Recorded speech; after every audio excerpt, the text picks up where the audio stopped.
Hello everyone, in this video I'll show you how to switch to a professional account on Instagram. First, open up Instagram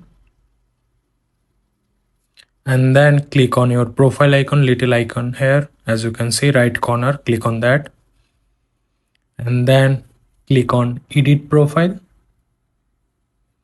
and then as you can see, switch to professional account. Click on that and click on continue again and click on continue again, and one more time click on continue.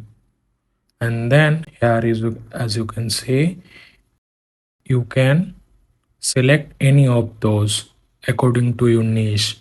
What type of reels you upload on your Instagram, you can select from here. If you are a digital creator, then choose this, and you can show this on your profile. Actually, if you turn off this, it won't be visible on your Instagram account, but if you turn on this, it will be visible on your account.